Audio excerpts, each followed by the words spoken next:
काल आंदोलनस्थळी जिल्हा कृषी अधिकारी आले होते। त्यांनी जिल्हाधिकारी साहेब यांच्याशी फोनवर चर्चा करून दिली।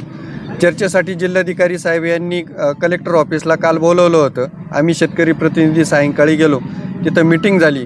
आमच्या ज्या काही प्रमुख मागण्या होत्या पीक विमा संदर्भात, त्याबाबत काही मागण्यांसंदर्भात सकारात्मक चर्चा झाली, परंतु जी काही प्रमुख मागणी आहे तिच्यावरती त्यांनी शुक्रवारी मीटिंग ठेवली आहे आणि तिथं तोडगा काढणार आहे असे आश्वासन दिले। परंतु आज सायंकाळपर्यंत जिल्हाधिकारी साहेब यांनी तोडगा काढावा, अन्यथा आम्ही सर्व शेतकरी या सरणावरच सरण येच मरण असं समजून अधिक तीव्र आंदोलन करू। काल सकाळपासून आम्ही आमच्या पीक विमा जो काढला त्या पीक विमा संदर्भामध्ये आम्हाला शासनाचे जे लोक आहे त्यांनी एक प्रकारे खरोखरच आमची फसवणूक केली। चुकीच्या पद्धतीचे पीक कापणी प्रयोग दाखवले, त्यामुळे आमच्या देवगाव मंडळातील सर्व शेतकऱ्यांचे पीक विमे नाकारले गेले।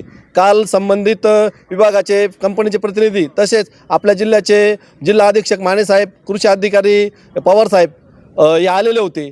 त्यांना जेव्हा आमचं जे म्हणणं आहे ते मांडल्यानंतर त्यांनी आदरणीय कलेक्टर साहेबांशी बोलणं केलं। कलेक्टर साहेबांनी मिटिंग लावली आणि मिटिंग लावल्यानंतर तुमच्या निर्णयाचं शुक्रवारपर्यंत आम्ही तुम्हाला निर्णय देऊ असं सांगितलं।